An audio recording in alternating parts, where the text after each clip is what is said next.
gentlemen, our guest speaker this morning exemplifies our motto, once a Marine, always a Marine. Mr. Tim Day served on active duty from 1959 to 1962 as a field artillery officer, rising to the mighty rank of captain before embarking on a very successful career in business.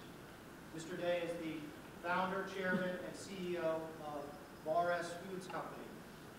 Even if you haven't heard of Bar S Foods, it's safe to say that everyone in this auditorium has enjoyed one of the company's hot dogs at a backyard barbecue or a ballpark, given that they are the #1 selling hot dogs in the United States.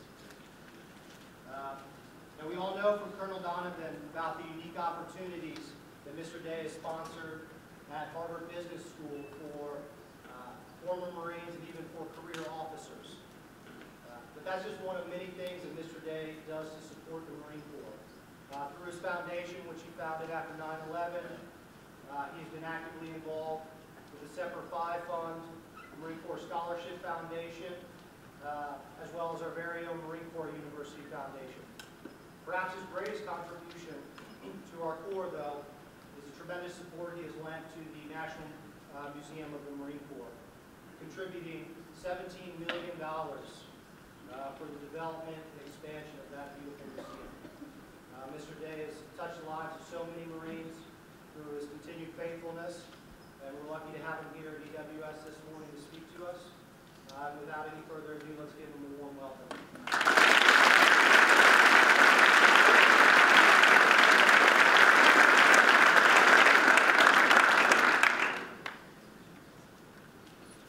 Well, thank you. Is this working? You hear me okay back there? Good. Well, thank you for that warm introduction. I hope I'm able to live up to it today.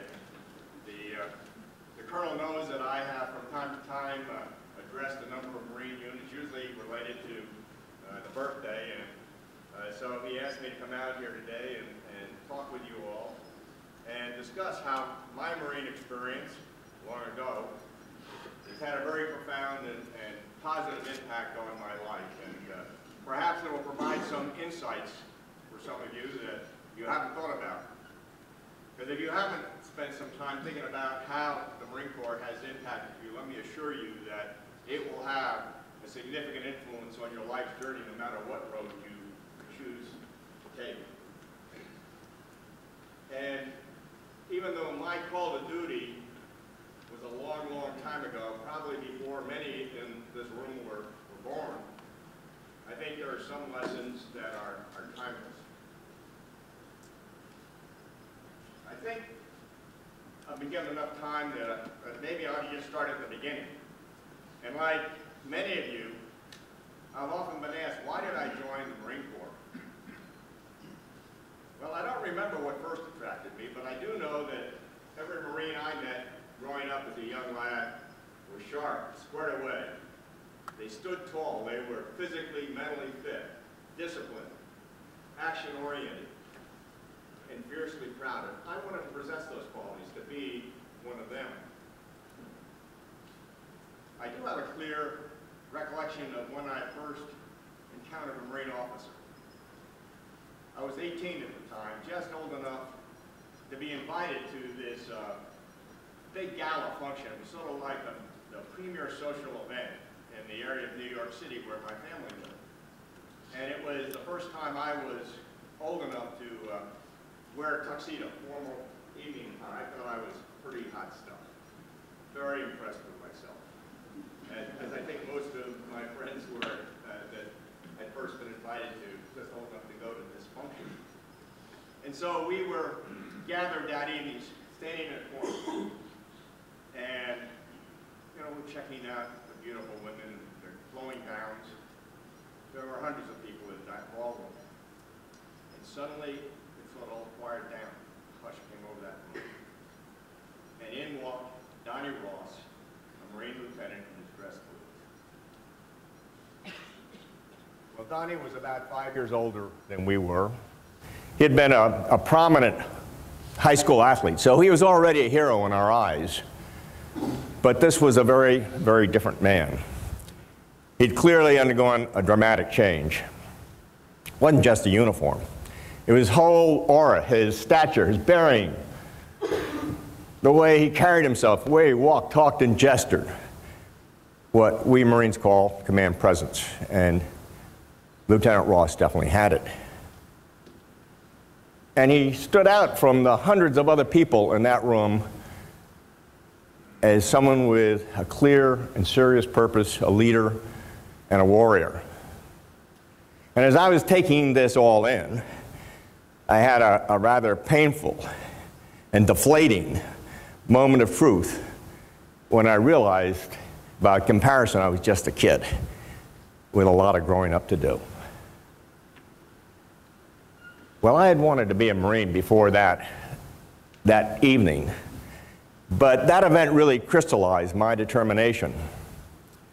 And I was a freshman in college. As it turns out, a month or two later, a Marine recruiter came on campus, and I immediately signed up for PLC.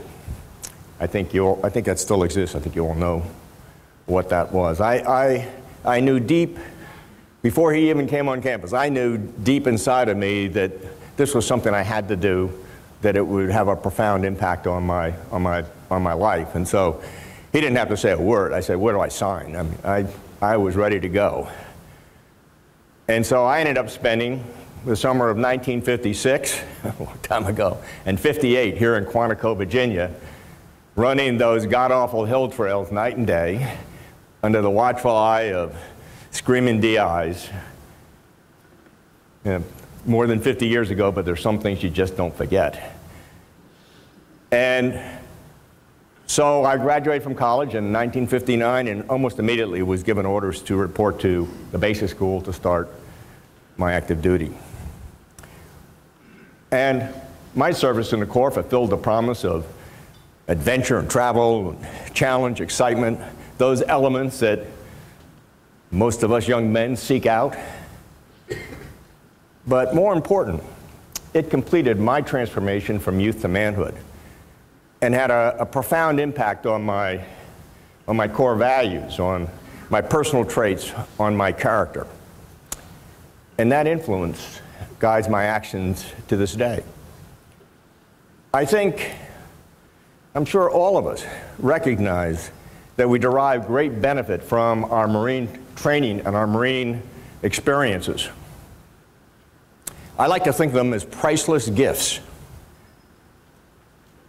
often hard-earned lessons, no doubt, but priceless gifts that serve us well throughout our lives, irrespective of our chosen profession.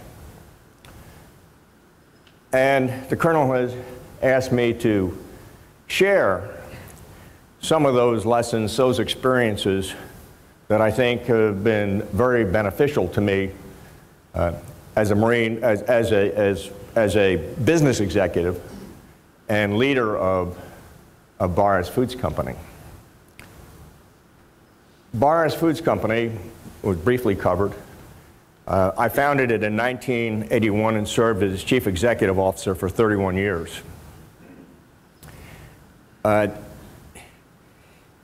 Our startup was very, very difficult. It's true with most startups in the business world. But it was compounded with fierce battles with unions who were trying to organize our people, and by competitors who were trying to stamp out this upstart company. And it was a fierce struggle for survival. We almost went bankrupt. Our bankers thought we were bankrupt, pulled the line. And I spent many, many sleepless nights wondering if I was going to make payroll. And you don't want to miss payroll with meat cutters.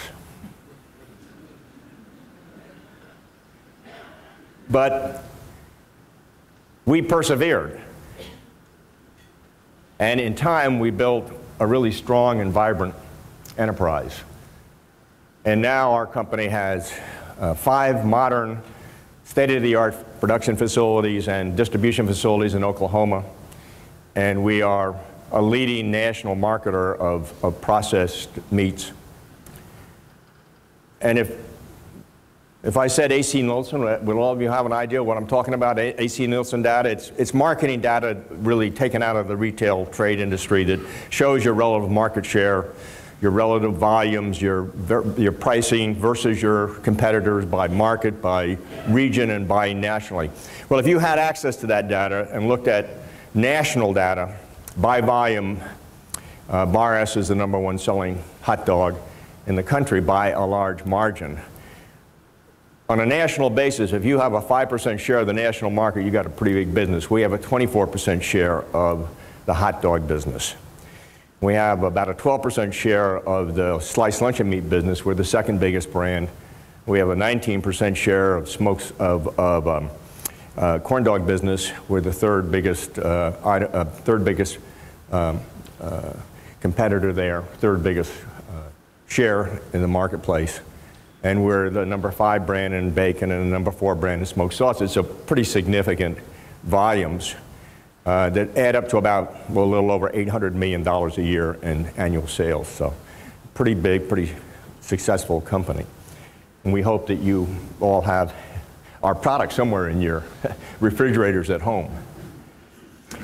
And so I'm going to share some of the lessons that I learned basically in the Marine Corps that served us well in the business world.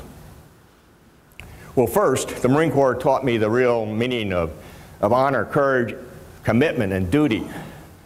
Those essential core values that really have to be deeply ingrained at a young age. I don't think you ever can have any success in life if you don't have absolute integrity. And over the years, I've met a lot of individuals that have pretty slippery ethics. Particularly during my early years in the meat industry in the 1970s and the 1980s. It was a very common practice taught at the retail trade that butchers had a way of putting their thumb on the scales as they were weighing your meat for your mom or your grandmother. And that was the kind of ethics that permeated on a much bigger scale when you looked at it on the wholesale side of the industry. But we Marines, we're honor bound, and everyone knows it, and it becomes an integral part of your reputation. In 2010, the board of directors of Bar S, and I was the controlling major shareholder of the company, so obviously I was deeply involved with the director's decision. But we decided that we were going to explore strategic options for our company. And one of those options was the sale of the business. And we ultimately pursued that last course of action. And when we were in final negotiations with the ultimate purchaser of Bar S Foods Company, they asked me if I would agree to stay on as chief executive officer for 2 years and to integrate, they had a U.S. business, and integrate their U.S. business into Bar S. A big, tough, demanding task. And as part of the final strokes of that, putting that deal together, I agreed I'd do it. And they knew there was no need to put that in a big, long, fancy legal document. There's always a loophole in a written document. But when a Marine gives his word, there are no loopholes, and they knew it.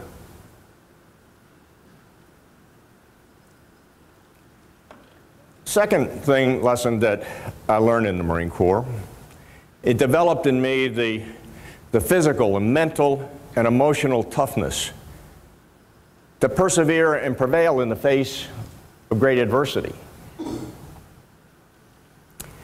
You know the Commandant's theme this year, enduring fortitude, unfailing valor. We Marines don't give in, we don't give up. And those attributes were critical to our company when we faced some very, very difficult challenges and financial stress, and I'm going to talk in a little while about one of those and give you a flavor of that. The third, the Marine Corps instilled discipline in me. I was kind of sloppy before I joined the Corps, but that changed quickly. And you all know that discipline often shows up in being squared away, taking great pride in our personal appearance, from spit-shine shoes to sharply pressed uniforms, to the spotless condition of our equipment, our weapons, our living quarters. Well, if any of you ever had an opportunity to visit some of our facilities in Oklahoma and see how they look and how they are maintained, I think you'll know damn well there's a Marine somewhere in that chain of command. The third, the Marine Corps trained me to be decisive, to move confidently with speed and impact. It's a critical trait in the Corps. And that mindset and that performance capability is extraordinarily powerful. Many organizations don't have that. And so at Bar S, we focused on being decisive, being action-oriented, with a bias for rapid decisions and implementation. And that enabled us to outperform much larger and fundamentally much stronger organizations that were more bureaucratic and slow.